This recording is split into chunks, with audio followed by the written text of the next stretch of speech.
Nous allons débuter. Tu peux y aller.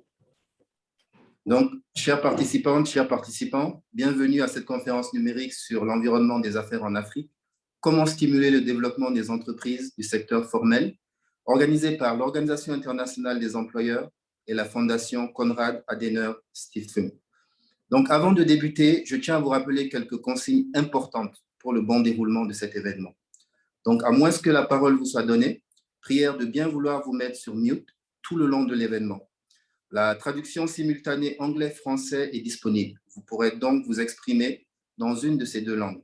L'option traduction est disponible sur l'icône qui est en bas à droite sur votre écran.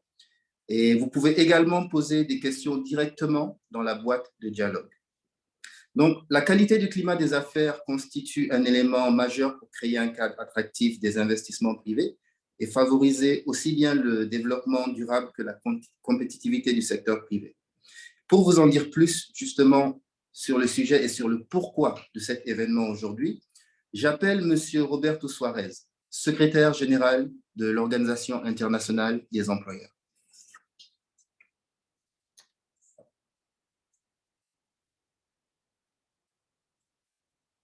Est-ce que M. Suarez? Est-ce que vous m'entendez? Oui. Je pense que ça marche maintenant, non? D'accord. Bon, merci Amadou. Je tiens à remercier avant tout nos différents intervenantes et intervenants d'avoir accepté de prendre du temps dans leur agenda très chargé afin de participer à cet événement. Merci également à tous les participants.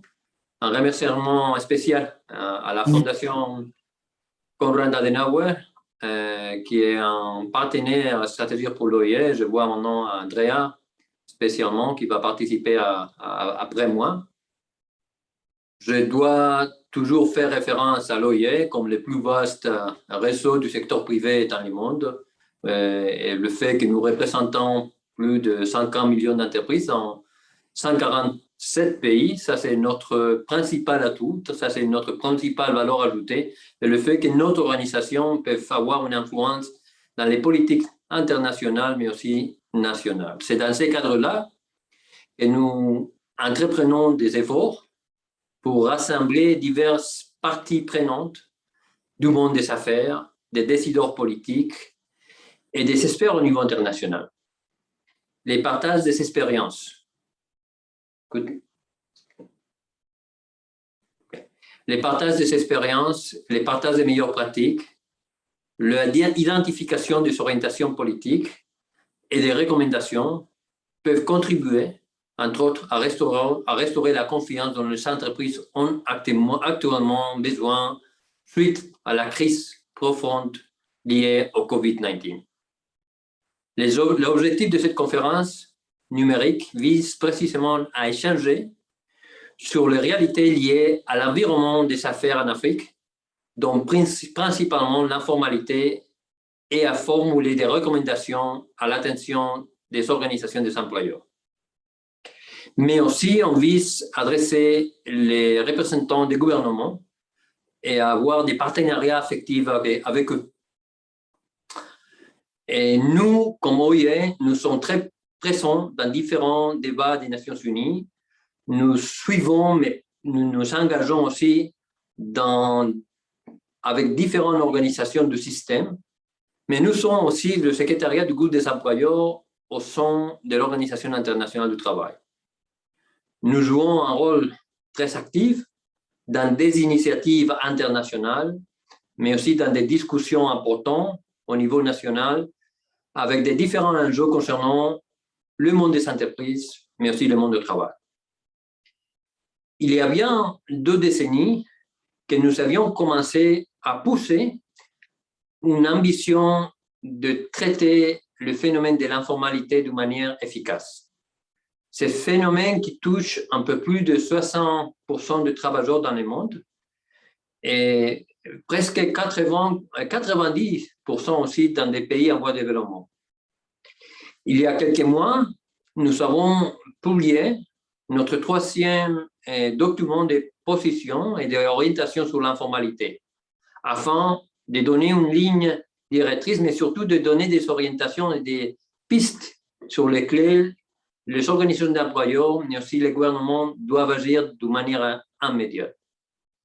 L'Afrique, avec 86% d'emplois informels, est malheureusement le continent le plus touché par ces phénomènes, dont l'une des conséquences les plus importantes est qu'elle est étroitement associée à des niveaux plus élevés de pauvreté, d'inégalité, je dirais d'insoutenabilité économique.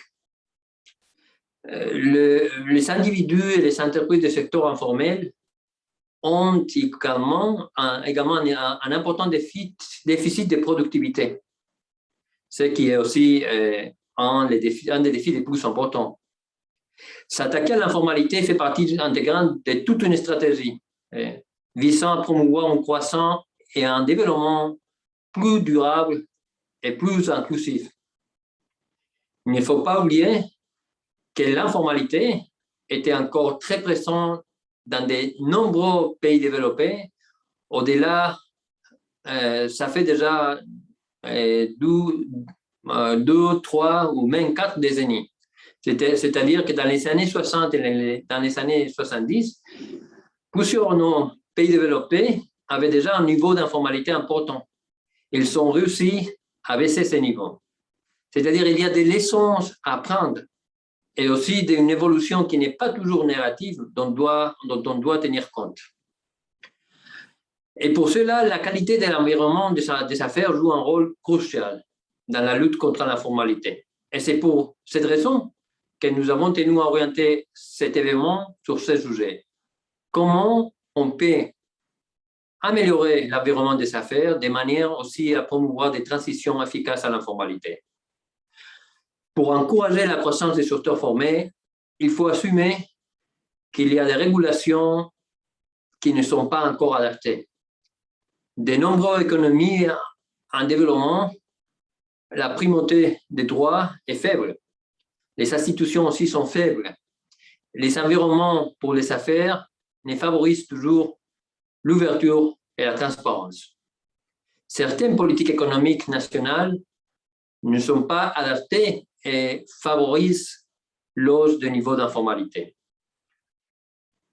Dans une économie ouverte et hautement concurrentielle, ça donne aussi comme résultat que les entreprises locales peuvent choisir d'agir de manière informelle pour réduire les coûts, et ce qui donne aussi un résultat négatif.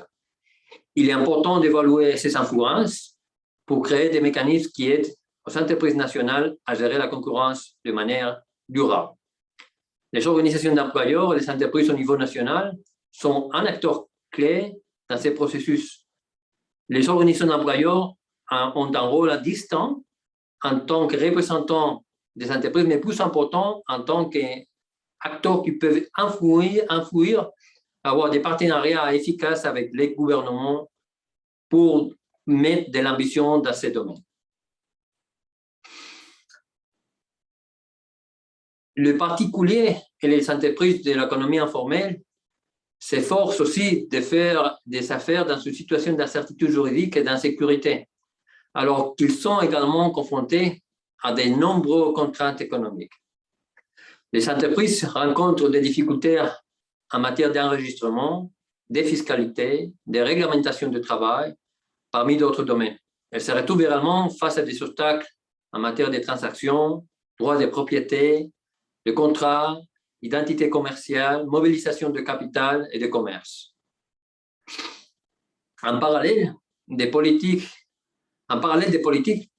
le développement des outils digitaux en Afrique ouvre néanmoins aujourd'hui de nouvelles perspectives en faveur de transitions efficaces à la formalité. De nombreuses évolutions contribuent à cette dynamique. Part croissante des paiements par mobile, digitalisation de certaines formalités dans l'enregistrement des entreprises, des possibilités de transfert aussi des impôts, de faire des transactions avec les impôts, l'idée de création de start-up à travers des systèmes digitaux, guichets uniques électroniques. Mais pour tout cela, il faut aussi une infrastructure qui n'existe pas encore dans beaucoup de pays de l'Afrique. Nous sommes prêts à nous engager comme organisation globale des employeurs pour faire pousser cet agenda de lutte contre l'informalité à travers un meilleur environnement pour les entreprises, mais aussi avec des partenariats efficaces. S'il vous plaît, comptez sur nous, comptez aussi sur les membres de l'OIE pour faire bouger cet agenda au niveau national et au niveau des organisations internationales. Je remercie tous les participants et nous sommes très attentifs aux discussions qui vont suivre pour identifier des actions importantes à mener dans les avenirs courts. Merci beaucoup pour votre attention.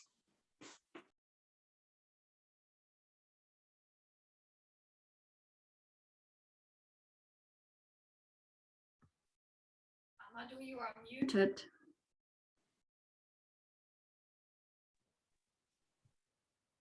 Excusez-moi, je disais merci beaucoup, M. Suarez. Avant de donner un peu plus tard la parole aux acteurs du secteur privé africain, nous allons donner la parole à des intervenants qui évoluent soit dans ou auprès du système des Nations Unies, une organisation bien connue de tous, mais dont nous sous-estimons parfois ou ignorons tout simplement son rôle en ce qui concerne la contribution à un secteur privé durable, aussi bien dans le monde qu'en Afrique. Alors, j'appelle Mme Andrea Ostemer, la représentante permanente de la Fondation CAS auprès des Nations Unies à New York. Merci Amadou, mesdames et messieurs, chers experts, je suis Andrea Ostemer, représentante de la Fondation Konrad Adenauer auprès des Nations Unies ici à New York. C'est mon plaisir de vous donner un mot de bienvenue, mais aussi un plaisir particulier, comme j'ai travaillé plus que 10 ans dans des pays africains et je connais très bien la situation sur place et les enjeux des économies africaines. Les défis des économies informelles ne sont pas un phénomène nouveau, mais les défis et les problèmes ont grandi avec les développements démographiques des secteurs d'éducation faibles et pas alignés avec les besoins des marchés de travaux et dernièrement aussi avec la pandémie. En même temps, les stratégies pour la transition vers une formalité, bien que très bien connues, ne sont pas appliquées avec rigueur par les gouvernements. Et aussi, les avantages des nouvelles technologies n'ont pas stimulé la transition. Il y a des encouragements connus, des subventions financières, des modifications des régimes des impôts, la couverture de la sécurité sociale, l'accès aux services publics et les appels d'offres, mais ils ne sont pas suffisants ou suffisamment appliqués. Aussi, l'environnement réglementaire, les procédures pour des affaires, la formation n'a pas stimulé la transition. Et c'est dans ce contexte que nous voulons discuter avec vous et savoir de votre côté comment on peut stimuler le développement des entreprises du secteur formel. Avant de passer la parole à Amadou Sakho, je voudrais remercier IOI, Roberto Suarez Santos et Amadou Sakho pour avoir pris l'initiative à réaliser cet atelier. Mais mes remerciements plus grands sont adressés aux panélistes et à vous, chers participants. Nous avons besoin d'écouter vos expériences, vos opinions pour formuler des recommandations vers la politique. Un grand merci à tous et je remets la parole à Amadou. Merci beaucoup, Madame Ostoemer. Donc, la prochaine intervenante, je vais appeler Madame Vera Songwe, qui est la secrétaire exécutive de la Commission économique des Nations Unies pour l'Afrique. Est-elle dans cette conférence? Est-elle arrivée déjà? D'accord. Je crois que Madame Songwe n'est pas encore là. Alors, je vais donner la parole à Monsieur Angus McLean-Rennie, qui est le Senior Manager des partenariats et relations avec les Nations Unies chez l'UN Global Compact. Monsieur Angus, bonjour. Bonjour Amadou, bonjour tout le monde. Merci beaucoup pour cette invitation. Ça me fait grand plaisir de vous adresser de la part des Nations Unies. Je suis Angus Rennie, je suis chargé des partenariats dans le bureau de coordination du développement et aussi de Pacte Global, UN Global Compact. Et si vous me permettez, je vais faire mes commentaires en anglais. We are eagerly awaiting the comments of the Executive Director of the Economic Commission for Africa, Ms. Vera Songwe. I think Vera will focus quite a lot more on the substance of today's conversation around informality and the role of the private sector and the opportunities that you as experts, as engines of your economies, the roles that you can play in helping to guide the UN in its work with governments in setting the right kinds of policies to create the enabling environments to address stubborn challenges that we face that are very much shared concerns, such as social protection and informality. But I'd like to focus a little bit on the how, pull back the curtain on the United Nations system. And as our moderator alluded to, sometimes it's misunderstood or perhaps underestimated in terms of the value add that it can offer to business if we work together in true partnership to address many of our shared concerns. And of course, the Sustainable Development Goals outline a number of priorities and challenges that are very much objectives that the private sector and the UN and governments all share. The office that I work for, DCO, was very pleased in the last year to deepen its relationship with the International Organization of Employers in our partnership to help employers' federations and the UN at the country level find new ways to work together and to really outline the how, as I said, the how to, leverage each other's distinct value adds and distinct expertise in a way that can create benefits on both sides. And so it was with great pleasure that we collaborated to create a playbook that outlines how we can strengthen collaboration between UN resident coordinators, who are the leaders of the UN system at the national level, as well as employers, federations, and other UN actors and other stakeholders.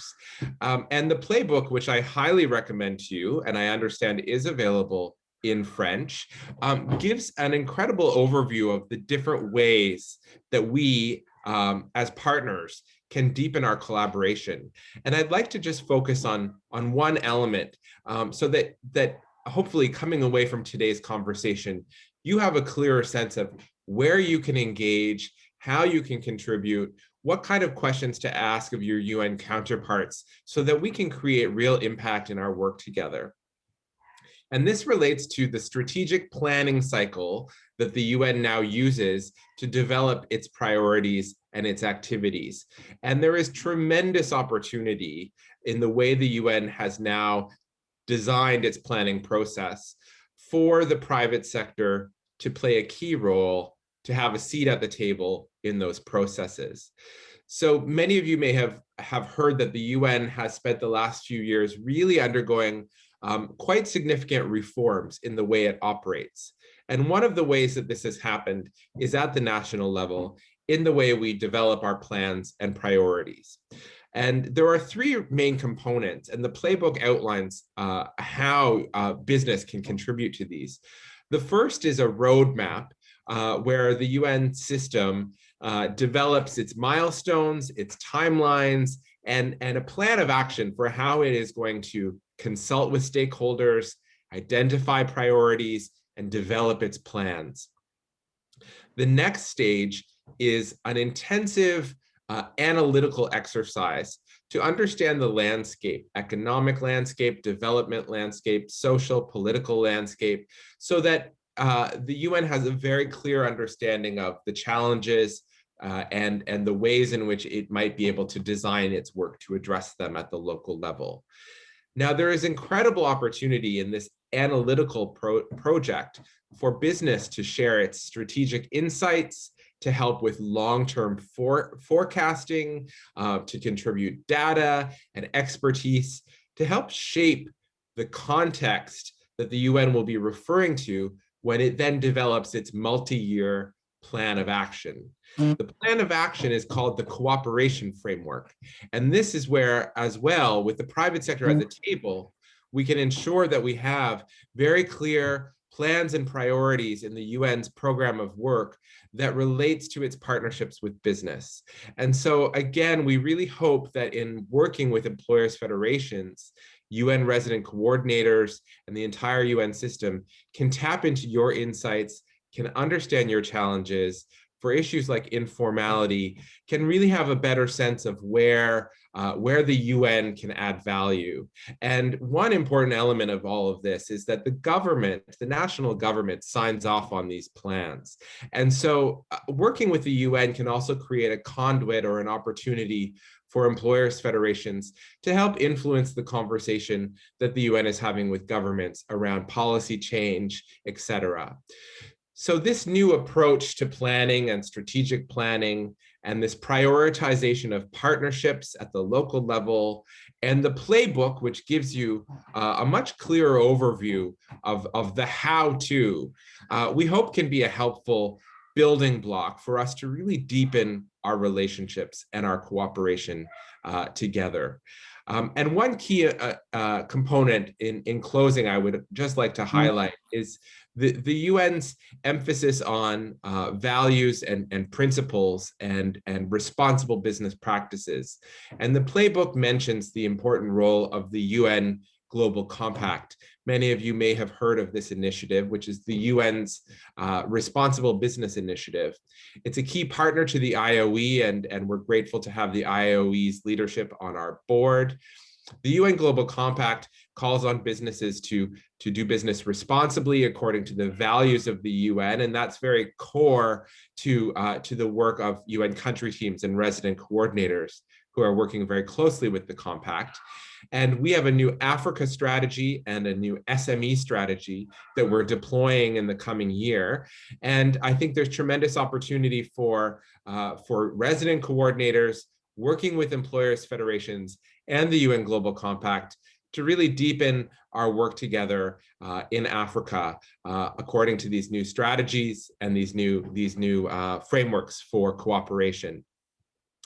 So I hope that this has given you some of the background that will be helpful in continuing to deepen our collaboration. And once again, really want to extend our thanks to the IOE for the great partnership that we really look forward to continuing to deepen, and especially at the local level with employers' federations and resident coordinators and the Global Compact in the months and years ahead. Thanks very much. I look forward very much to hearing some of the ideas and policy suggestions in the conversation to follow. Thank you. Thank you very much. Merci beaucoup, Monsieur Rény. Donc, comme vous avez pu l'entendre, il existe réellement au sein du système des Nations Unies une volonté de contribuer à un secteur privé durable en Afrique. Et cela se fait à travers des actions concrètes, notamment à travers des entités telles que le UN Global Compact, qui posent des actions concrètes sur le terrain. Justement, en parlant du terrain, nous avons aujourd'hui avec nous un des jeunes avocats d'affaires, un des avocats d'affaires qui a été plusieurs fois cité, par exemple, par le magazine Jeune Afrique, comme un des avocats d'affaires les plus influents du continent africain. C'est un avocat qui a travaillé sur de nombreux dossiers dans le secteur privé, aussi bien en France, où il est avocat au barreau de Paris, qu'en Guinée, où il est avocat au barreau de Conakry. Alors, nous avons aujourd'hui avec nous Maître Baba Adi Cham. Bonjour, Maître Cham. Bonjour, Monsieur Sako. Oui, Maître Cham, dites-moi, quels sont actuellement les principaux freins réglementaires à la formalisation des entreprises en Afrique et quelles solutions préconisez-vous? Merci, Monsieur Sako. Merci à l'OIE de m'avoir invité. C'est un plaisir pour moi, tout d'abord, de participer à cette table ronde aux côtés de personnes que j'estime beaucoup. Alors, qui dit les freins réglementaires à la formalisation des entreprises sur le continent demande au préalable à ce qu'on s'interroge qu'est-ce qu'est la formalisation des entreprises. Je pense que le thème a été touché par certains des intervenants avant. D'une manière générale, on considère que l'informalité regroupe les entreprises et les individus qui exercent dans des secteurs économiques et qui ne sont pas enregistrés auprès des autorités pertinentes, que ce soit pour les licences, les permis, les autorisations, ou qui ne sont pas enregistrés auprès des autorités fiscales et du coup qui ne se conforment pas à la législation fiscale, ou qui ne sont pas enregistrés auprès des autorités sociales et qui ne se conforment pas à la législation sociale. Alors, il y a plusieurs organismes qui ont émis des définitions du secteur informel, de l'économie informelle, de l'informalité. J'en prendrai une toute simple de l'OCDE qui estime que le secteur informel comprend par exemple toutes les activités qui ne sont pas ou faiblement enregistrées. Donc, en résumé, la formalisation des entreprises est le passage de l'exercice pur et simple des activités économiques à l'enregistrement de ces activités dans un cadre formel et le respect des règles qui résultent de ce cadre formel, la soumission aux obligations qui en résultent et le bénéfice des avantages. Alors, la problématique de l'informalité, et ça a été évoqué plutôt par les intervenants, n'est pas propre au continent africain. Il y a plus de 60% de la population mondiale qui exerce dans le secteur informel, mais il est vrai que le continent africain est le plus touché. Alors, quand on dit les freins réglementaires à la formalisation des entreprises, il s'agit, à mon avis, des freins qui résultent de la législation en général, la législation au sens large, les lois, les décrets, les arrêtés. Alors, deux remarques à ce niveau. La première, c'est qu'il n'y a pas de freins réglementaires qui sont intrinsèquement ou radicalement spécifiques au continent africain. Ce sont des freins qu'on peut retrouver dans d'autres pays où l'informalité est moins élevée. Aussi, deuxième point, il est important de noter que l'Afrique, c'est un continent, c'est 54 pays qui ne bénéficient pas d'une législation harmonisée. Donc, ce qui fait qu'il y a 54 formes potentiellement de freins réglementaires à la formalisation des entreprises, étant précisé en plus que ces pays ont des inspirations législatives qui sont très différentes. On a des pays lusophones, on a des pays francophones qui sont très influencés par le droit français, et on a aussi des pays anglophones qui sont influencés par la common law.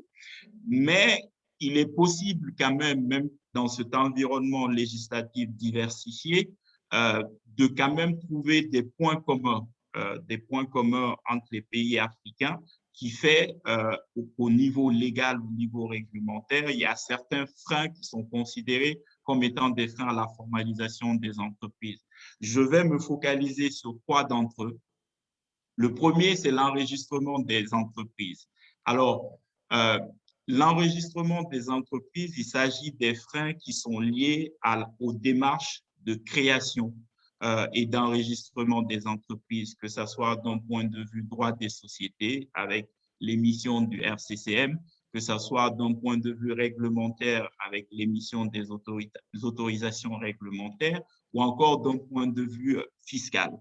Alors, l'enregistrement diffère, les modalités d'enregistrement diffèrent selon les pays, bien évidemment, comme rappelé ici avant, diffèrent également selon le secteur d'activité.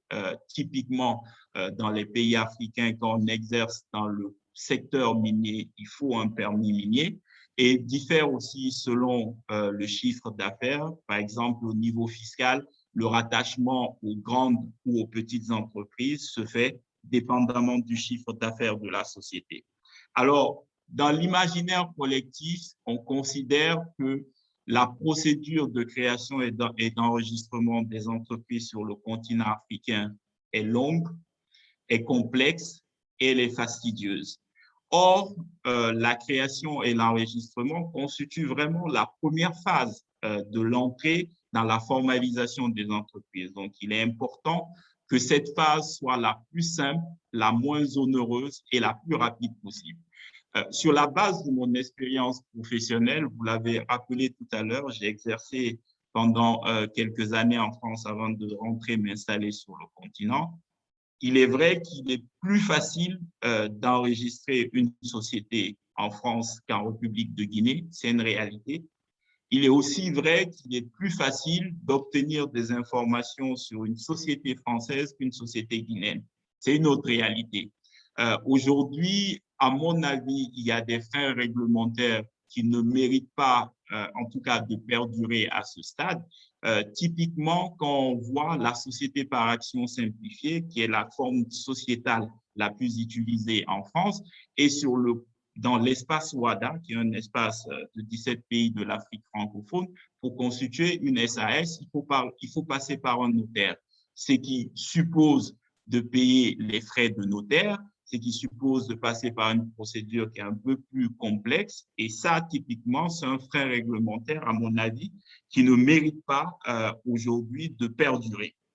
Alors, il y a beaucoup de progrès, il est vrai, qui ont été enregistrés à ce niveau-là par les différents pays africains, notamment dans le cadre du classement de l'ancien Doing Business pour améliorer, en fait, et faciliter la création des entreprises. On a par exemple les mesures de suppression du capital social pour les SAS, pour les SARL, la suppression de l'obligation de passer par le notaire pour la constitution de la SARL et le raccourcissement des délais. Si je prends par exemple l'exemple de la République de Guinée, en 2017, pour constituer une société, on était plus sur un délai de 7 à 12 jours ouvrables, alors qu'aujourd'hui, on est plus de 3 à 5 jours ouvrables. Donc, il y a beaucoup d'efforts qui ont été faits à ce niveau-là. Il y a aussi les guichets uniques qui ont été mis en place dans tous les pays qui servent d'interface et qui facilitent la création. Mais à mon avis, la problématique sur la base de mon expérience ne se situe pas à ce niveau-là. En général, on a soit les entreprises qui ne veulent pas du tout rentrer dans la formalisation et donc qui ne suivent pas le process de création et d'enregistrement de la société, ou encore, et c'est des cas qu'on retrouve souvent, les entreprises qui passent par ce processus simplifié de création et d'enregistrement, mais une fois que cela est fait et qu'ils récupèrent les papiers, elles retombent directement dans l'informalité du fait de tout un tas de contraintes administratives, le paiement des impôts, les justificatifs administratifs. Ce qui m'amène au deuxième frein réglementaire, le plus courant, qui est le paiement des impôts. Il est vrai que le taux de taxation dans nos pays reste encore relativement élevé. Moi, je me rappelle quand j'avais décidé de passer le pas et de rentrer de la France en Guinée, on me disait souvent, ah, un des intérêts du retour, c'est que je paierai moins d'impôts. Alors, je trouve que cette affirmation n'est pas forcément vraie. Les taux d'imposition ne sont pas radicalement différents entre les pays occidentaux et les pays africains, simplement qu'il y a beaucoup d'entités, personnes physiques ou personnes morales, qui ne payent pas les impôts. Donc, le taux d'imposition reste quand même assez élevé.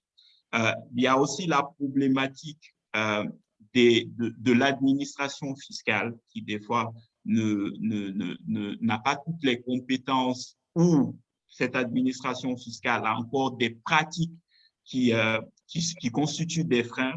Typiquement, une entreprise qui décide informelle, qui décide de rentrer dans le formel, peut se retrouver à payer plus d'impôts par rapport à une société qui était déjà formelle, typiquement par le biais de redressements fiscaux qui n'ont aucune base juridique ou par le biais de paiement de services d'intermédiation, qui sont vraiment des choses qu'il faut régler. Et la lutte contre la corruption est aussi un élément très important à ce stade. Aussi, un dernier point à ce niveau-là, c'est qu'on remarque que généralement, les impôts qui ont cours dans les pays où c'est vrai que l'informalité est basse, dans les pays occidentaux par exemple, on retrouve quasiment les mêmes impôts avec quasiment les mêmes taux d'imposition dans les pays africains. Or, le système n'est pas pareil et que peut-être éventuellement on devrait réfléchir à une fiscalité qui soit plus adaptée aux réalités locales, qui soit plus adaptée au plan local. Mais il y a des efforts, ceci étant dit, il y a beaucoup d'efforts aussi qui ont été faits à ce niveau-là, beaucoup d'efforts qui ont été faits pour simplifier les démarches pour le paiement des impôts, pour l'enregistrement. Et donc, notamment la plupart des pays africains ont mis en place les centres de gestion agréés, les CGA, qui servent d'appui à la gestion financière et fiscale des entreprises et auprès desquels les adhérents peuvent bénéficier de nombreux avantages fiscaux, fiscaux et sociaux. Si on prend par exemple l'exemple du Sénégal qui est en train de faire un maillage des CGA partout dans le territoire, la République de Guinée est aussi en train de suivre cette voie et accorde aussi des exonérations fiscales et sociales aux entreprises qui adhèrent à ces CGA-là, notamment durant les 3 premières années d'exercice de l'activité. Donc ça aussi, c'est des éléments qui sont mis en place et qui facilitent la formalisation. Le dernier point rapidement, c'est la réglementation du travail. Alors là, il s'agit d'un frein qui est autant un frein d'ordre légal qu'un frein d'ordre juridique. Il y a tout un tas de règles qui sont mises en place par les législations du travail des différents pays. Et il est vrai que certains entrepreneurs considèrent que ces dispositions sont très contraignantes en matière d'embauche, en matière d'organisation de travail ou encore en matière de licenciement. L'exemple le plus courant, c'est en matière de licenciement où les codes du travail, c'est vrai, pour protéger les salariés, prévoient des préavis, des indemnités de licenciement. Or, les personnes qui évoluent dans les secteurs informels souhaiteraient bénéficier de davantage de flexibilité à ce niveau-là. Donc, ça, c'est, à mon avis, les 3 principaux freins réglementaires auxquels, évidemment, il faut rajouter des freins qui sont d'autres ordres, par exemple des freins culturels avec un taux d'alphabétisation qui est assez bas encore dans la plupart des pays de l'Afrique francophone, un accès à l'information qui est compliqué aux formations.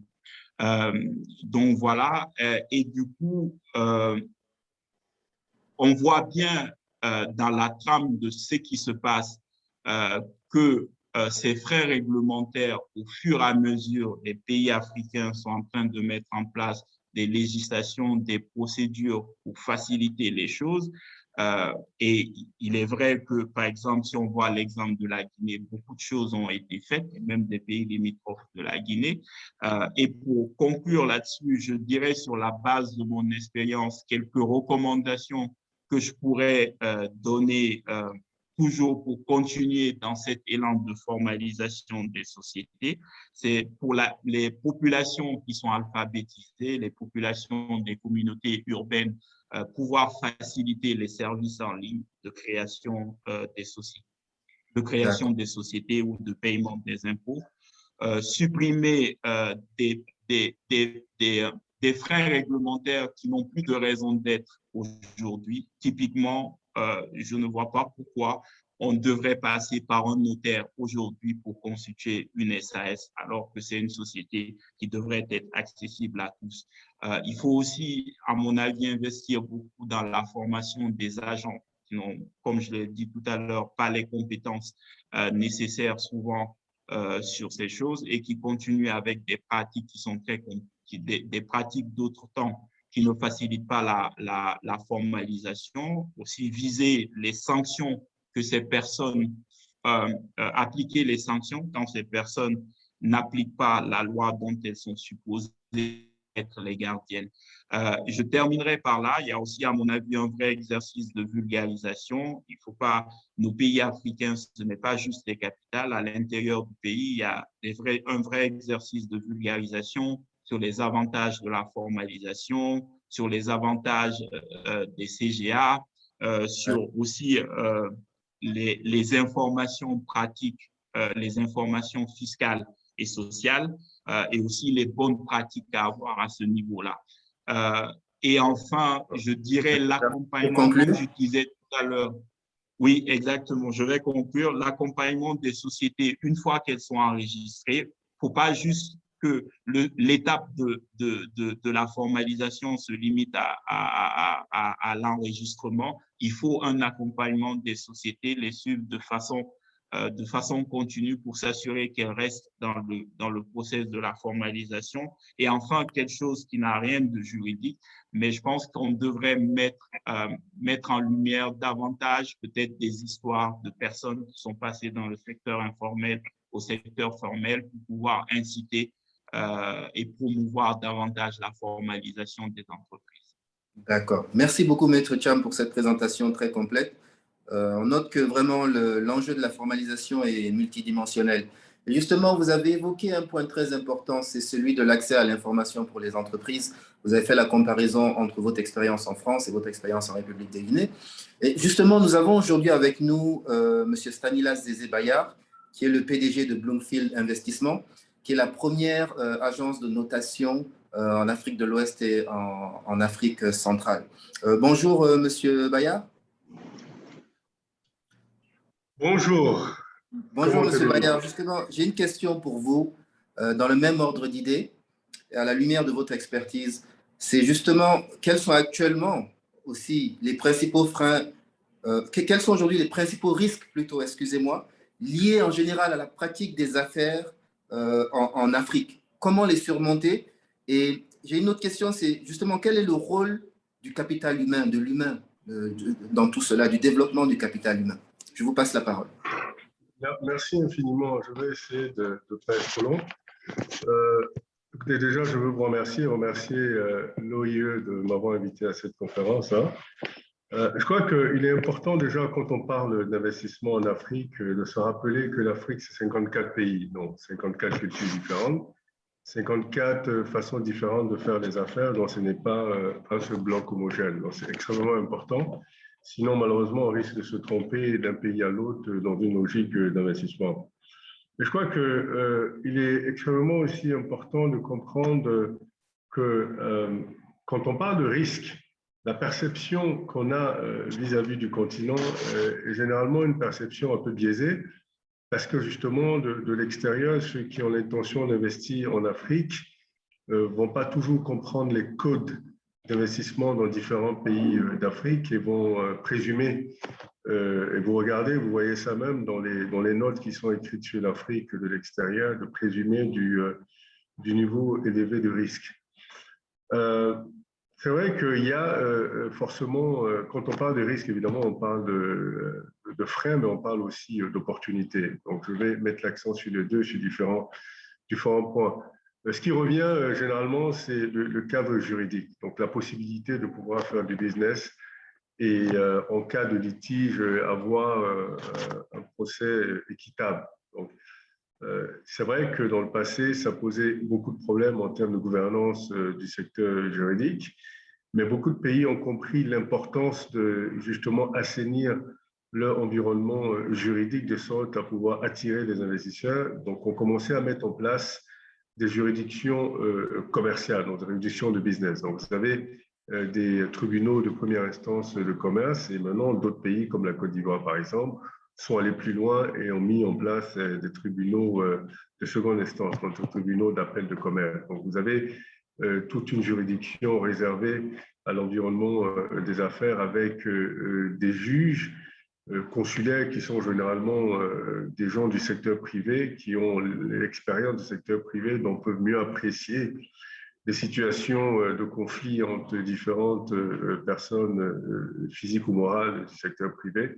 Donc, ça rend un peu plus pratique et un peu plus réaliste cette juridiction qui adresse les problématiques du secteur privé. L'administration aussi a toujours été un souci pour les investisseurs dans le sens où ils estiment que les administrations sont lourdes et la relation avec les personnes d'administration peut être souvent très complexe. Et je crois que ça aussi, les pays africains ont commencé, même s'il y a encore beaucoup d'efforts à faire, ont commencé à comprendre l'utilité de justement rendre les administrations plus efficientes et plus efficaces. Donc, le meilleur moyen qu'ils ont trouvé, qui est le meilleur moyen d'ailleurs, quand vous regardez comment ça se passe dans des pays où ça fonctionne plutôt rapidement, c'est l'organisation, la structuration de l'administration. Et donc, la digitalisation devient un élément fondamental quant à améliorer le process, limiter le temps, réduire le temps de traitement, faciliter les accès mettent à disposition des informations qui pourraient permettre aux investisseurs de pouvoir avoir ce qu'il leur faut en termes d'obtention de licence ou autre chose. La gouvernance. Un autre point, la gouvernance, c'est vrai que quand on parle de gouvernance, les gens font systématiquement référence à la corruption. Oui, la corruption a été un gros problème en Afrique. La corruption, elle est universelle, mais c'est vrai qu'en Afrique, pour des raisons d'organisation et de contrôle dans l'administration, on a eu l'impression qu'il y a beaucoup plus de corruption qu'ailleurs. Mais là encore, il y a des efforts qui sont faits, mais beaucoup reste à faire. Ça, c'est clair, nous l'observons, beaucoup reste à faire. Mais je crois qu'aujourd'hui, avec la digitalisation de l'administration et des process, et avec toutes ces politiques de limitation, enfin de protection du blanchiment d'argent et de limitation de transfert de devises à l'étranger, forcément, ça vient mettre un point très important de contrôle sur la corruption dans différents pays africains. Donc, ça limite un peu les possibilités de corruption, même si il faut une vraie volonté politique pour réduire de façon significative la corruption. Mais ça, c'est quelque chose que nous, en tant qu'agents de notation financière, dans nos rapports, dans nos publications, on essaie de mettre l'accent là-dessus pour encourager les autorités politiques des différents pays africains d'avoir la volonté politique de mettre en place des politiques publiques et des mécanismes qui permettent de réduire de façon significative la corruption. Le cadre macroéconomique. Évidemment, aujourd'hui, vous regardez les différents pays africains ont un cadre macroéconomique qui est plutôt attractif en réalité, parce qu'il y a tout à faire. Les pays ont commencé à mettre en place des mécanismes qui permettent d'avoir une économie qui soit performante. Si vous regardez les chiffres, d'ailleurs, vous verrez que ces 10 dernières années, avant la Covid, d'ailleurs, les pays africains étaient parmi les meilleurs performants dans ce monde, parce que justement, une économie très dynamique, beaucoup de pays ont commencé à diversifier leur économie, donc évidemment, ça crée beaucoup plus d'opportunités. Même si aujourd'hui, le modèle économique fait que ces pays sont encore des pays entiers, donc forcément moins résilients et forcément moins indépendants.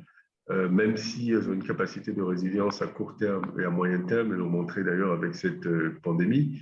Mais évidemment, la logique est qu'il faut consolider cette résilience en renforçant ces diversifications, mais surtout en transformant l'économie. Et ce qui va représenter aussi une opportunité extraordinaire pour les investisseurs locaux, régionaux et internationaux. Donc, le processus de transformation de l'économie des différents pays africains va être une opportunité extraordinaire dans cette logique justement de créer un environnement d'opportunité pour les investisseurs. Le retour sur investissement élevé en Afrique ne signifie pas systématiquement risque élevé, parce qu'en réalité, dans la logique de l'investissement et du retour sur investissement, plus le risque est élevé, plus le retour sur investissement est élevé.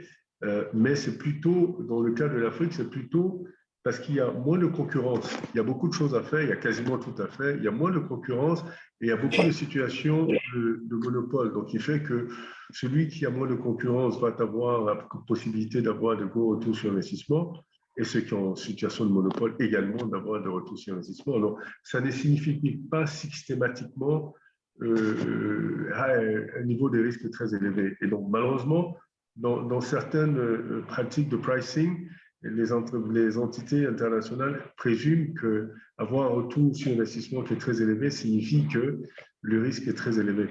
Il faut évaluer le risque avant de déterminer s'il est élevé ou pas. D'où l'importance des structures comme la nôtre, les agents de notation financière panafricaines, qui connaissent mieux l'environnement et qui ont la possibilité de mieux estimer le risque que représentent les différents pays en termes d'investissement, en termes de remboursement. Et ça, c'est extrêmement important à comprendre parce que ça fait une grande différence entre la perception des structures extérieures et la perception des structures sur le continent qui maîtrisent mieux cet environnement. Quand on dit l'environnement africain particulier, ça ne veut pas dire qu'il doit être analysé avec des standards rabaissés, non, pas du tout. C'est de dire qu'il doit être analysé dans un contexte local qui peut être complètement différent des contextes connus généralement par les investisseurs étrangers. Le cadre fiscal, notre cher ami l'avocat en a parlé, mais c'est vrai que le cadre fiscal peut être un frein dans certains cas, parce que les taux d'imposition sont très élevés. Pourquoi? Parce que la sphère d'imposition, elle est limitée. D'où l'importance de formaliser les économies, justement, parce qu'on a parlé de formalisation depuis le début, formaliser les économies de sorte à avoir une assiette fiscale beaucoup plus large qui permettra de baisser les taux d'imposition de sorte à engranger beaucoup plus de revenus d'ailleurs, parce que c'est extrêmement important de comprendre que ce ne sont pas les taux élevés dans un environnement comme celui-là qui vont générer plus de revenus. Parce qu'un environnement où le contrôle est plutôt fragile, des taux d'imposition très élevés vont plutôt pousser à de la corruption, pousser plutôt à de la fraude. Donc il est important que les pays africains revoient leur politique fiscale de sorte à élargir de façon significative. Le secteur informel n'est pas un secteur qui est sous la terre.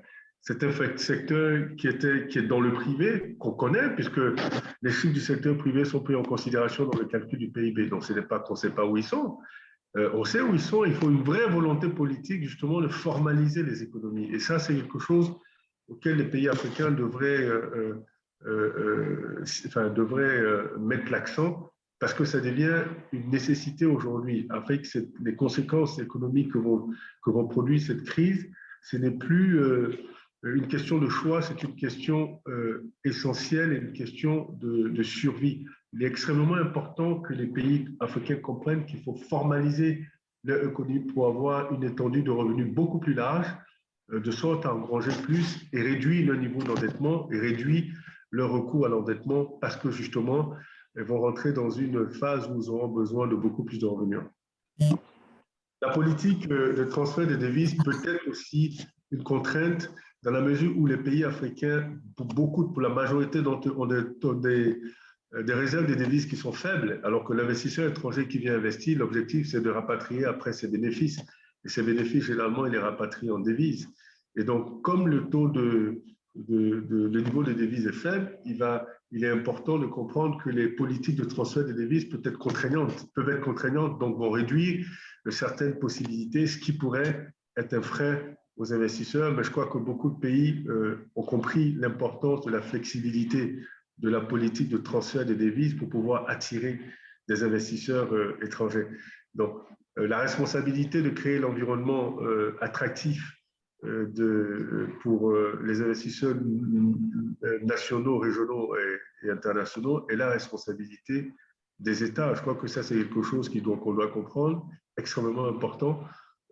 Et ça doit se faire dans un contexte culturel, et économique et politique selon les codes d'investissement de chaque pays et les codes culturels de chaque pays. L'environnement sociopolitique, ça c'est mon avant-dernier point, aussi peut être un frein parce qu'on voit l'Afrique comme un environnement instable à cause des coups d'État, à cause des tensions politiques, à cause des systèmes de démocratie qui sont des fois semblent pas adaptés ou semblent différents de ceux qu'on connaît d'ordinaire. Mais je crois qu'il faut certainement l'approcher aussi d'une autre façon. Il faut regarder ont été l'évolution aussi des environnements et l'évolution de ces différentes crises sociopolitiques dans les pays à travers le temps. On se rend compte aujourd'hui que finalement, même quand il y a des changements de régime politique, que ce soit par la force militaire ou par d'autres révolutions, on se rend compte qu'il y a quand même une certaine continuité, donc une certaine stabilité politique et une stabilité sociopolitique qui est en dessous de ces changements qui s'opèrent au fur et à mesure. Donc, il y a dans cette instabilité une sorte de stabilité continue qui est en train de s'opérer, de se consolider en dessous et qui va certainement forcer à un moment donné cette instabilité au sommet à être une stabilité. Donc, l'approche et l'analyse de l'environnement sociopolitique doit être différent. Il doit être différent, il doit être compris de l'extérieur, mais on doit voir pas seulement les régimes politiques qui changent, mais aussi voir l'évolution de la maturité politique même des citoyens et de l'évolution de l'environnement sociopolitique en termes de stabilité constante, en termes de continuité. C'est extrêmement important pour mieux comprendre cet environnement-là et mieux apprécier le risque qui en réalité est surévalué parce qu'on reste sur des clichés, on reste sur des appréciations qui sont universelles et globales et qui ne sont pas nécessairement forcément toujours adaptées. Le dernier point, ce sont les infrastructures. Et ça aussi, les pays africains ont compris l'importance d'investir dans les infrastructures. Évidemment, vu que ça coûte cher d'investir dans les infrastructures, parce qu'on est en train de parler d'un déficit de 100 milliards de dollars par an pour toute l'Afrique, évidemment, à travers les fonds propres et à travers les revenus propres et à travers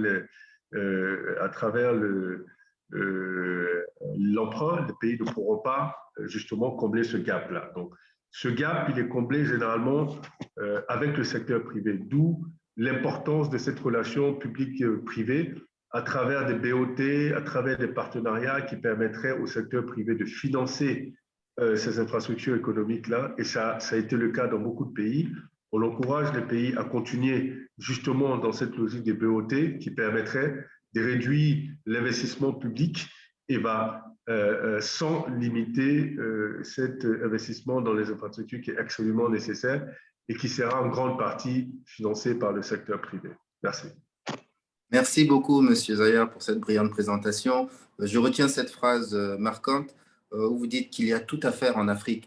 M. Baya, nous allons juste continuer. J'avais une deuxième partie dans ma question qui était, selon vous, justement, quel est le rôle du développement du capital humain? Plus précisément, quel est le rôle de l'éducation, justement, dans tout, pour faire face à tous ces défis-là, selon vous? Je pense que c'est l'essentiel, d'ailleurs. Ce n'est pas un point essentiel, c'est le point essentiel. L'humain doit être mis au centre du développement des pays africains. C'est pourquoi l'éducation et la formation technique doivent être les priorités absolues des gouvernements africains. Il ne suffit pas de mettre de l'argent, il faut avoir des politiques d'éducation et des méthodologies d'éducation qui soient adaptées à l'environnement des différents pays. Le copier-coller ne fonctionne pas. On a vu la limite des copier-coller. Il est extrêmement important que les pays comprennent que le système éducatif doit être lié à leur culture, que le système éducatif doit être lié à l'environnement et la typologie des étudiants et des élèves qu'ils ont. Et malheureusement, ce n'est pas ce qu'on constate. On voit beaucoup de pays où beaucoup d'argent sont mis, voire 20-24% du budget annuel dans l'éducation, mais les résultats sont très faibles. Les résultats sont faibles parce que les méthodologies ne sont pas adaptées, parce que justement, l'approche, elle est copier-coller, l'approche, elle n'est pas adaptée à l'environnement culturel et à l'évolution de la qualité des élèves. Donc, je crois que vous avez tout à fait raison, c'est un élément extrêmement important. D'ailleurs, pour moi, c'est l'élément le plus important pour les pays africains de mettre l'accent sur le capital humain, parce que c'est le capital humain qui permettra justement après permettra aux pays après d'avoir des experts, avoir des gens qui ont cette vision-là, des leaders et toutes ces compétences qui permettraient au pays d'avoir des politiques structurées et des politiques adaptées. Merci beaucoup, M. Baya. Merci encore. Alors, nous avons également avec nous aujourd'hui Mme Aline Bono, qui est la directrice exécutive du groupement interpatronal du Cameroun, donc le JICAM. Mme Bono, bonjour. Bonjour Amadou. Oui, donc Mme Bono, en tant que représentante du secteur privé dans leurs pays respectifs, les organisations d'employeurs ont un rôle clé à jouer dans la promotion de politiques visant à favoriser un environnement propice à la bonne pratique des affaires. Donc, en ce qui a trait au développement des entreprises formelles et à la lutte contre l'informalité, justement, comment évaluez-vous la qualité du dialogue public-privé en Afrique en général et dans votre pays plus spécifiquement? Et quelles sont les pistes d'amélioration? Merci. Je commencerai par vous remercier de m'avoir associé à cette discussion. Alors, avant que d'arriver à notre évaluation du dialogue public-privé, il serait bon quand même, surtout si on parle du Cameroun, de faire un tour d'horizon rapide de ce qu'est notre appréciation de l'environnement des affaires actuellement. Alors, notre environnement des affaires c'est une fiscalité que nous trouvons inadaptée, elle n'est pas axée sur le développement, c'est un environnement juridique et judiciaire relativement moribond. C'est c'est une insuffisance des réseaux de transport, y compris le transport des communications électroniques, donc absence ou insuffisance de la connectivité à l'ère du numérique. C'est un déficit important en énergie. Donc, voilà à peu près ramassé rapidement l'environnement des affaires. Je ne voulais pas insister davantage sur ce qui a déjà été dit, notamment la problématique de la gouvernance avec les délais de réponse de gestion des requêtes qui est relativement long, ou encore tous les problèmes de devises qui ont été évoqués plus haut. Alors, donc, voilà l'environnement des affaires de manière ramassée. Alors, sur cette base-là, donc, il faut construire un dialogue qui soit permanent, puissant, et qui puisse être, j'allais dire, sur tous les sujets, et qu'il ne touche pas simplement certains sujets de temps en temps, et qui ne soit surtout pas ce que nous appelons le dialogue alibi. Parce que ce qu'on constate, c'est que régulièrement, il arrive de nous de solliciter l'avis du secteur privé sur des sujets d'importance avérée. Mais ces avis, à la fin de la journée, on n'a pas l'impression qu'ils ont été pris en compte. C'est ce que nous appelons dialogue alibi. On veut juste cocher une case pour dire qu'on a consulté le secteur privé sur tel ou tel sujet. Alors, à notre sens, si ce dialogue-là était beaucoup plus fructueux et beaucoup plus constant, il nous permettrait de résoudre un certain nombre de problèmes, notamment le problème dont on parle aujourd'hui, qui est, je mets ça entre guillemets, le problème de l'informel. Parce qu'on a beaucoup discuté de qu'est-ce qu'il faut faire pour inciter les entreprises du secteur informel à migrer vers le formel. Mais je pense qu'il faudrait surtout, à mon sens, commencer par qu'est-ce qu'il ne faut pas faire. Alors, ce qu'il ne faut pas faire, à mon avis, ce serait de s'imaginer que l'informel disparaîtrait. Parce que là-dessus, on serait, en train de s'imaginer quelque chose qui aurait du mal à arriver. Parce que dans certains secteurs, et je vais citer le secteur de la création artistique au Cameroun, le secteur informel a vaincu le secteur formel.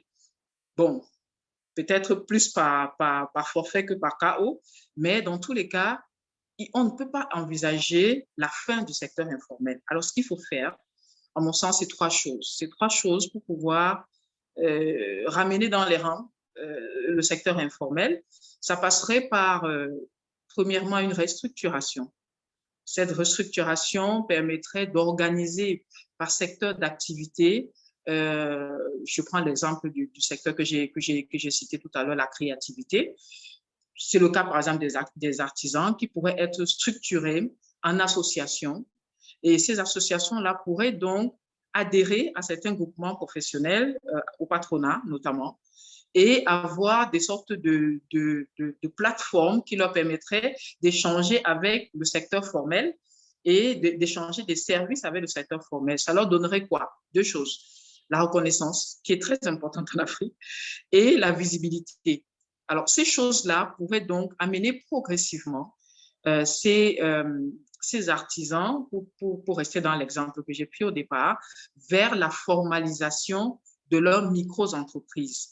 Et avec, bien sûr, une ouverture vers la sécurité sociale, notamment tout ce qui est accident de travail, avec une ouverture vers l'enregistrement formel. Mais pour cela, il faudrait absolument travailler le levier fiscalité. Il faudrait peut-être envisager des pauses fiscales à l'entame, c'est-à-dire qu'une fois qu'on a formalisé la structure, organiser une pause fiscale d'une année ou 2 ans ou 3 ans, ça dépendrait des situations. J'insiste sur la fiscalité. Pourquoi? Parce qu'au Cameroun, une PME qui s'installe la première année paye un impôt sur le revenu qui a un minimum de perception de 5% de son chiffre d'affaires. 5% du chiffre d'affaires, quand on sait que la majorité des marges dans la plupart des secteurs, c'est 2%. Alors, 2% de marge, mais vous avez un minimum de perception qui est de 5%. On appelle plus ça impôt sur le revenu. On l'appelle impôt sur les pertes, impôt sur tout ce qu'on veut, mais pas sur le revenu. Donc, en réalité, ce sont des entreprises qui sont programmées pour mourir. Et au vu de cela, toutes celles qui sont dans le secteur informel ne se sentent pas l'obligation et encore moins l'envie d'aller vers le secteur formel. Alors, du coup, si le dialogue donc était plus fécond et qu'on avait l'impression d'être des partenaires plutôt que d'être entendus, mais pas écoutés, ou écoutés et pas entendus, ça dépend de quel côté on se place pour apprécier, je pense qu'on pourrait toucher progressivement à l'ensemble de ces choses parce que dans le partenariat avec les pouvoirs publics, il nous arrive régulièrement de faire des notes sur tous ces sujets qui peuvent se transformer plus ou moins en plaidoyer pour attirer l'attention d'abord et ensuite pour faire des propositions concrètes. Alors, si ces propositions étaient discutées au fur et à mesure qu'elles arrivaient, ça pourrait conduire à une réduction au fur et à mesure de tous les problèmes qui sont posés et donc à une meilleure appréciation de ce qu'on fait et forcément à une amélioration de l'environnement des affaires qui, je le rappelle, est vraiment jonché de beaucoup d'embûches dans le cadre du Cameroun.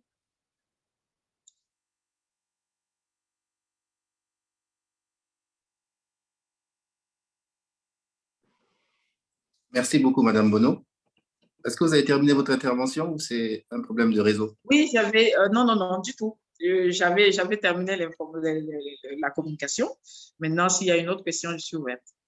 D'accord. Merci beaucoup. Madame Bono, pourriez-vous nous dire dans le cas du Cameroun spécifiquement, quels sont les mécanismes au niveau dialogue public-privé? Pourriez-vous nous éclairer un peu plus sur cela? D'accord. Dans quel genre de mécanisme le JICAM est-il impliqué? Quels ont été les résultats, les obstacles, plus précisément? OK. Alors, très bien. Alors, je vais situer mon propos sur deux grands groupes ou alors deux grands types de mécanismes.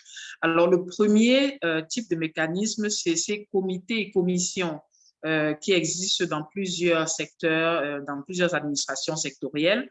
Ça peut être le ministère du Commerce, de l'Environnement, des communications électroniques, ainsi de suite, sur des sujets divers. Ça va de la commission de compétitivité à la commission de concurrence, et ainsi de suite. Alors, ça, c'est le premier mécanisme de dialogue. Alors, nous sommes membres dans le secteur privé et notamment le groupement interpatronal du Cameroun est membre dans ces commissions-là. Alors, mais ce qu'on note, je vais d'abord terminer avec ça avant d'aller dans le deuxième mécanisme. Alors, ce qu'on note, c'est déjà, pour la majorité des cas, c'est des convocations qui arrivent souvent très tardivement et qui ne permettent pas d'avoir une préparation idoine par rapport aux sujets qui sont souvent structurants et importants. Maintenant, même quand il y a cette préparation-là, c'est à la fin de la journée, cette absence de prise en compte de ce qui a été préparé par rapport au sujet pour lequel on a été convoqué. Alors ça, c'est le premier type de mécanisme. Le deuxième, qui est le plus costaud et le plus important, c'est un mécanisme ou alors c'est un organe connu sous le nom du Cameroun Business Forum, CBF, qui est logé à la coordination gouvernementale et qui, dans sa structuration actuelle, ne permet pas de toucher tous les sujets qui concernent l'environnement des affaires. Pourquoi? Parce que ce TBF a pour seule feuille de route le suivi des indicateurs du Doing Business. Or, le Doing Business, comme vous le savez, c'est 10 indicateurs qui vont du commerce transfrontalier à la justice, en passant par le transport et ainsi de suite, mais qui ne touchent pas tous les problèmes structurants que peut connaître l'environnement des affaires. Par exemple, le problème des devises dont on a parlé tout à l'heure, qui est un problème très important, n'est pas touché par le Doing Business. Le problème de la dette intérieure n'est pas touché par le Doing Business. C'est autant d'indicateurs qui, à notre avis, sont importants et qui mériteraient d'être discutés dans le cadre de ce dialogue. Alors, pour nous, dans ce dialogue, qui est une sorte de grande messe, qui tient une réunion par an et avec un ensemble de recommandations qui sont suivies tout au long de l'année, ne nous permet pas de toucher les sujets les plus importants et ne permet surtout pas d'avoir une discussion qui est, j'allais dire, constante, parce que la réunion se tient une seule fois par an. Donc, voilà, ramasser les mécanismes qui sont mis au Cameroun pour le dialogue public-privé. Merci beaucoup. Merci encore, Madame Bono, pour ces explications très claires qui nous ont permis d'en apprendre davantage sur le dialogue public-privé en général et plus spécifiquement dans le cadre du Cameroun. Alors, nous avons Madame Vera Songwe qui nous a rejoint. Madame Vera Songwe, qui est la secrétaire exécutive de la Commission économique des Nations Unies pour l'Afrique. Madame Songwe, bonjour.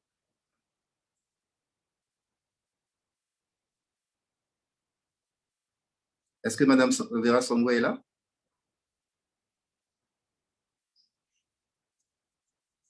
Je crois qu'elle doit avoir quelques soucis de connexion parce que je l'ai vu tout à l'heure qui était parmi nous. Elodie, est-ce que Mme Songwe est là avec nous? On ne l'a pas dans la liste des participants, mais son micro n'a pas l'air de marcher. D'accord. Donc, parfait. Donc, en attendant qu'elle se reconnecte, elle doit avoir quelques soucis de participation. Les beautés du monde, quelques soucis de connexion, pardon, les beautés du digital. Merci beaucoup.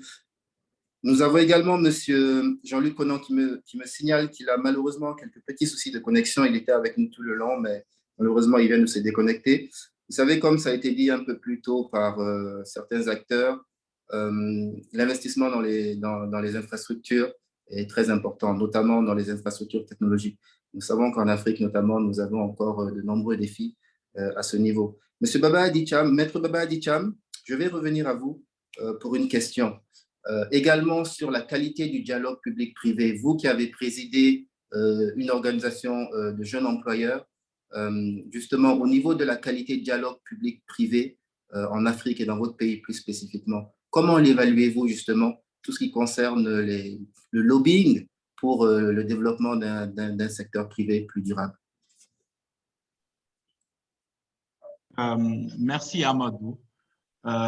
Effectivement, j'ai présidé avec d'autres jeunes Guinéens professionnels de plein de secteurs d'activité différents, un club qui s'appelle le Guinean Young Professionals Club, dont l'objectif est d'améliorer le climat des affaires en République de Guinée et d'être force de proposition, force d'initiative auprès du gouvernement guinéen.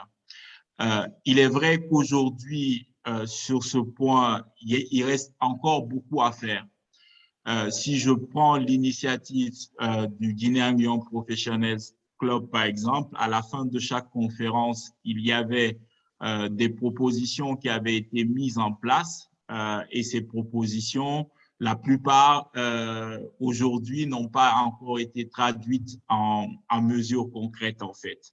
Et par contre, il est vrai qu'il est important que l'État et nos États écoutent davantage les acteurs du secteur privé pour comprendre leurs problèmes, pour trouver des solutions pratiques aux problèmes. Par exemple, et je pense que ça a été rappelé à plusieurs reprises, l'un des principaux problèmes sur l'informalité, c'est le problème de la fiscalité. En tout cas, c'est un des principaux freins c'est un des principaux freins à la formalisation des entreprises. Et donc, je pense que l'État devrait en faire davantage à ce niveau, en tout cas l'État guinéen, pour prendre en compte les contraintes, les réalités de nos acteurs, de nos entrepreneurs, afin de trouver des solutions pratiques et des solutions qui collent en fait à la réalité de nos pays. D'accord. Merci beaucoup, Maître Cham. Donc, je vois que Madame Vera Songwe, la secrétaire exécutive de la Commission économique des Nations Unies pour l'Afrique, est avec nous. Madame Songwe?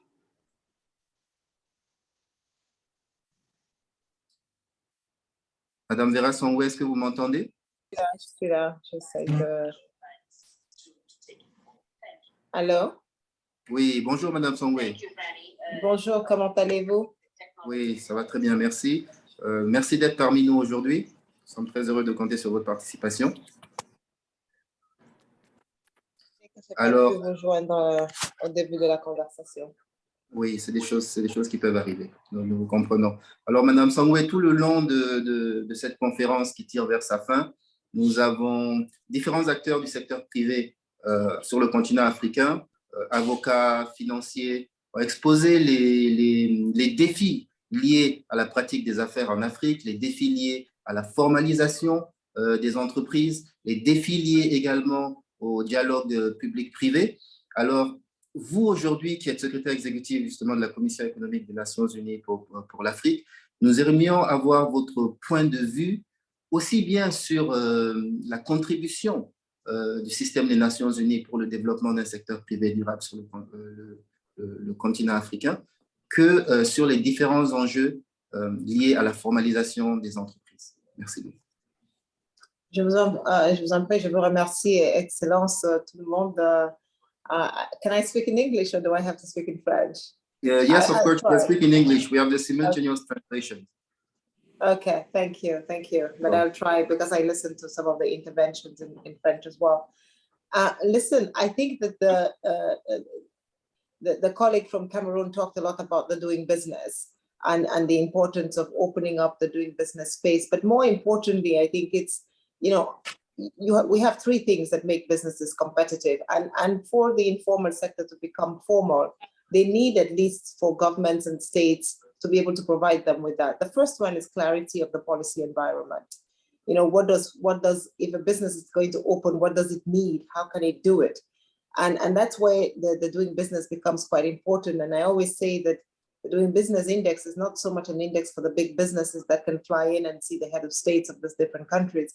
It really is about the small business that needs to get their connection to water or their connection to electricity on, and how quickly that can be done. Because every day that you have to wait to get that connection, as a business person, it's some of your investment or some of your equity in your business that you're already giving away. And so that's quite important. And so if you have in a country, clarity on a one-stop shop that can connect all these things for you in 2 days, when you're doing your business plan, it's going to cost you 2 days. And particularly if you're a business that is not established in the sort of urban centers of the country or the city centers of the country. I think the second thing that we need, of course, is access to finance. But access to finance is a chicken and egg problem in many of our countries because, yes, it's very difficult. But even in the West, I think when we talk about access to finance, we tend to think that it's a problem that is uniquely for the developing world. But even in the West, studies that have been done show that for many startups, particularly the kinds of informal sector startups we have on the continent, it's mostly informal financing that starts the business. It's your parents, it's your friends, it's some organization that it can give you that kind of seed capital, right? Now, if you go into the technology sector, of course, there's a lot of venture capital money that provides for seed capital. But in the kinds of informal sector businesses we're talking about here today, it's a different kind of seed capital that you need. But what you need more importantly then is people who go into business not because they couldn't do something different, but people who have the business acumen to be able to make the business succeed. It takes discipline, it takes effort, it takes persistence for that to happen, as it does in any other sector and any other profession that one decides to go. So I think, again, we need to separate on the continent those who do business out of necessity because the situation happened that they fell into that process, and those who do business because they understand that it's a discipline that they want to get into for the long term. And I think those who can you hear me? Yes, we can hear you. Those who tend to do that tend, of course, to be more successful. The informal sector in many of our economies happens because, access to a lot of the government services do not exist. And it's really a conversation around the social contract. If the government provides you the services that you need to do a better business, the probability that you're going to formalize yourself is higher, because then you're going to get taxation on the other side. And that is informality in our countries is because of taxation, right? People don't want to pay taxes, so they go informal.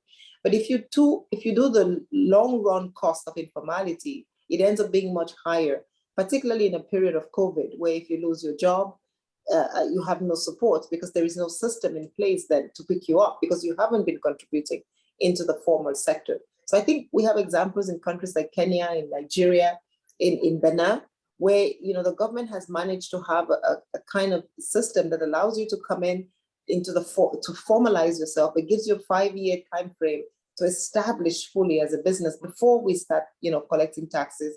But the government also promises to provide you with all the services you need, the port access, and so that it allows you to grow your business to a point where you can actually begin to pay taxes and be a contributing member of society. Because on the other hand, average tax revenue to GDP on our continent is only 17%. Countries that have grown and have reached, prosperity levels need 30 to 45% tax revenue to GDP. So we do need to increase our revenue collection on the continent. So informality cannot be the way that Africa develops. Informality cannot be the way that Africa reaches prosperity. Informality cannot be the way that we create the kinds of business giants that you need to pull everybody up. And so really our collective effort has to be to get policy certainty, to provide the governments with, or the businesses with that 5-year maybe time frame where they're formal, but it's the government that is providing services to them. And then maybe after those 5 years, the social contract kicks in, where then, we begin to mutually pay our taxes and continue to demand better services from the government. We have a growing and opening financial sector on the continent today with the African Continental Free Trade Area Agreement. There, we hope that there will be a lot more cross-border transactions that begin to happen, and that financial lever that has been missing on the continent can then come forward and support more access to financing. We see Nigerian banks all over the place. We see Kenyan banks, a collection of Nigerian, Kenyan, Moroccan banks, why not South Africans, that come and have more SME financing in their overall menu of offers will be a much more improved situation. So again, we're hoping that the CFTA can provide us with a little bit more boost to the conversation. I joined a little bit late, so I would stop there, and thank you very much for having me. Merci beaucoup, Madame Vera Songwe. Je pense que Madame Vera Songwe a également résumé avec brio les différents enjeux et défis auxquels le secteur privé fait face, notamment l'importance d'avoir encore là des politiques adaptées aussi bien au niveau administratif que surtout au niveau fiscal. Et je pense qu'elle a très bien expliqué pourquoi la formalisation était importante afin de pouvoir contribuer via la fiscalité au développement de tout pays. Alors, avant de terminer, avant de passer à la conclusion, je tiens à ce que nos différents intervenants, je vais leur poser la question suivante. Et je vais commencer par M. Angus. En 2 minutes, M. Angus, qu'aimeriez-vous que l'on retienne encore? Qu'aimeriez-vous que l'on retienne sur l'action que les Nations Unies mènent sur le terrain afin de contribuer à un secteur privé plus durable? En 2 minutes, en quelques mots. Merci, Amadou. It's been great to hear colleagues with such tremendous insights, which I think can help guide the UN at the country level in developing its plans, as I alluded to.